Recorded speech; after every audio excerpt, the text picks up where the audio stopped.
চলো আজকে তোমাদের সাথে অনেক দিন হয়ে গেল এই ভিডিওটা ছিল, তো এডিট করব করে ওঠা হচ্ছিল না। তো আজকের চলো এটাই তোমাদের সাথে শেয়ার করি। আর দিনটা ছিল 15ই আগস্ট। তো সত্যি কথা বলতে দেশের রাজ্যের যা অবস্থা, তার মধ্যে আর ভিডিও এডিট করা হয়ে ওঠে না, আর একটু ক্লিপ নেওয়া ছিল। তো সেদিনটা চলে গিয়েছিলাম মাসির বাড়ি। তো সত্যি কথা বলতে যে যা পরিস্থিতি চলছে সেখানে যে কোনো ভিডিও দেব বা কোনো রকম যে কিছু ভয়েস ওভার দেবো সেটা একদমই হয়ে উঠছিল না। তো আমরা মিট করেছিলাম একসাথে যাব বলে মাসির বাড়িতে, মাসি মানে মাসতুতো বোনের বার্থডেতে। আর এটা আমার মামা আর মামার মেয়ে মামি আর আমরা ছিলাম, আর তার সাথে ছিল বাবা। তো ছোট্ট করে একটা অ্যারেঞ্জমেন্ট ছিল। আর আমার এই পুচকু বনুটা দেখতে পাচ্ছ, আমার মামামের থেকেও কিন্তু ছোট বনু। তো সবাই মিলে আনন্দ করতে করতে আমরা চলে এসেছিলাম বারাসাতে। আমাদের লোকেশান ছিল বারাসাতে। আর এই যে আমাদের বার্থডে গার্ল বসে গিফট খুলছে। আর সেখানে দেখো সবাই মোটামুটি খুব বেশি বড় সড়ো আয়োজন হয়নি, কিন্তু ছোটোর মধ্যে অনেকেই ছিল। ছোটোখাটো করে আয়োজন হয়েছিল।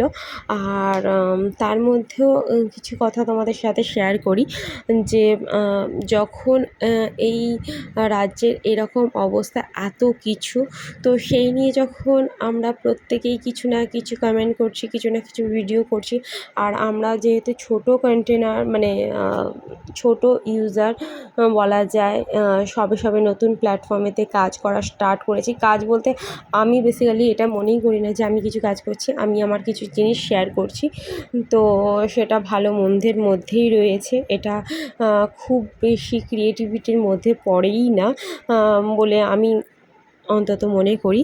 তো তারপরেও কিছু জিনিস মানে মনিটাইজেশান বা এরকম এফবিতে কিছু প্রবলেম হয়েছে, যেটা আমাকে এই মুহূর্তে ফেস করতে হচ্ছে। তো আমার কিছু স্ট্রাইক পড়েছে। তো এটা কেন হয়েছে সেই বিষয়ে এই ভিডিওতে বলা যায় কি না সেটাও আমার ঠিক জানা নেই, রুলস রেগুলেশনের মধ্যে আছে কি না।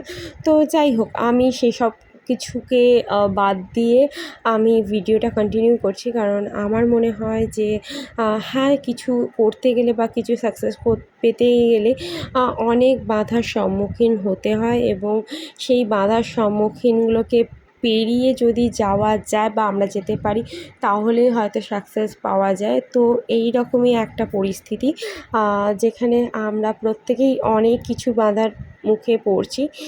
এমন কোনো একটা মানুষই নেই যে এই এই মানে পৃথিবীতে বাধার সম্মুখীন হয় না। তো এনিওয়ে, এখানে আমাদের ছোটোখাটো করে সেলিব্রেশান চলছে। আর মাম্মাম কিন্তু খুব এক্সাইটেড, কারণ ও বার্থডে দেখতে এবং বার্থডে সেলিব্রেট করতে ভীষণ ভীষণ পছন্দ করে। আর দেখতেই পাচ্ছ যে কী কাণ্ড হচ্ছে।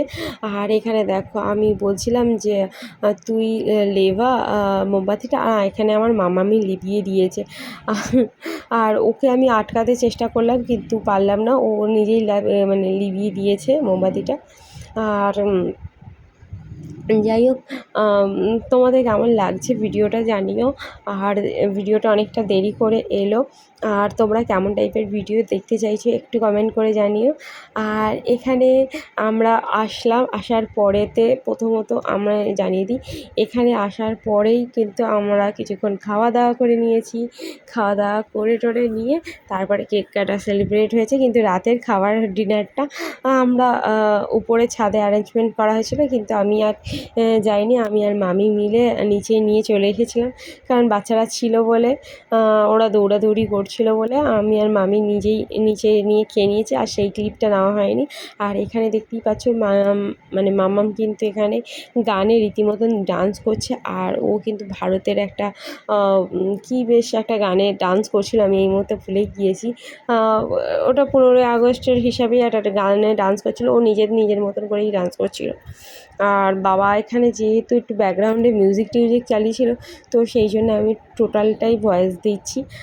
আর ভয়েসটা আমার দেওয়ার টাইমই হচ্ছিল না বলে ভিডিওটা এডিট করে উঠতে পারছিলাম না। আর এই যে আমার পুচকু বনুটাকে দেখতেই পাচ্ছ, সে কিন্তু অনেক শান্ত, মিঠির থেকে অনেক শান্ত।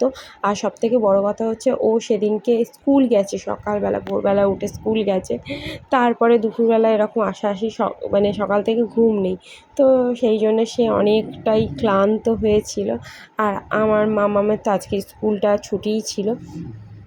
তারপরে ও রেলগাড়ি ঝমাঝম গানটাতে ডান্স করছিল আর প্রচণ্ড দৌড়াদৌড়ি উচুং করছিল। সত্যি সবাই বুঝতেই পারছে না যে এত দৌড়াতি কী করে করতে পারে।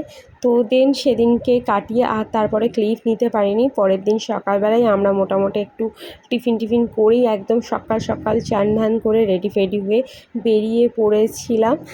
দেখতেই পাচ্ছ আমাদের এক ভ্যান, মানে আমরা ভ্যানে করেই বেরিয়ে গেছিলাম। বেরিয়ে আমার আর একটা মাসির বাড়িতে চলে গেছিলাম, সেখান থেকে আর কোনো ক্লিপ নিতে পারিনি। সেখানে রীতিমতন কয়েকটা ছবি তোলা হয়েছিল, সেই ছবিগুলো তোমাদের সাথে অ্যাটাচ করে দিলাম, তোমরা দেখে নাও যে আমরা কিন্তু প্রচুর এনজয় করেছি এখানে।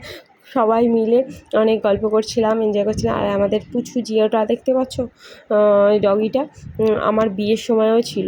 আমার বিয়ের ভিডিওগুলোও তোমাদের সাথে শেয়ার করবো এক এক করে, যদি তোমরা চাও দেখতে তো দেখতে পাবে। দেন তারপরে সেদিনকে খাওয়া দাওয়া সেখানে থেকে সমস্ত কিছু গল্প গাছা করে আবার কিন্তু সন্ধ্যের দিকে, মানে আমরা কিন্তু বিকেলের দিকেই কিন্তু আমরা রওনা দিয়ে দিয়েছিলাম বাড়ির উদ্দেশ্যে। তো একটা ছোট্ট ট্রিপ ছিল। তো অবশ্যই তোমরা কমেন্ট করে জানিও কেমন লাগলো। আর এই ট্রেনটা আস্তে আস্তে শিয়ালদার দিকে ঢুকছিল আর ভীষণ সুন্দর লাগছিল জায়গাটা, এত সুন্দর। আর ট্রেনটাও ছিল খালি। বহুদিন বাদে একটা মানে মোটামুটি ভালো ট্রেন জার্নি করেছি, কারণ আমাদের এখান থেকে মাসির বাড়ি যাওয়া বারাসাত থেকে বেলগড়িয়া আমরা ট্রেনে করে গেছি, মানে একটা দুটো স্টেশন ছিল। দেন আমরা বাড়ি ফিরি সেখান থেকে শিয়ালদা থেকে আবার আমাদের সোনারপুর, ওখান থেকে আবার বাপের বাড়ি গেছি। দেন সেখান থেকে আবার আমরা আমাদের মানে শ্বশুরবাড়ির লোকেশনে চলে এসেছি। তো মোটামুটি একটা ছোট্ট টাইমের মধ্যে অনেকটাই জার্নি হয়েছে। তো টাটা বাই বাই, কেমন লাগলো জানিও।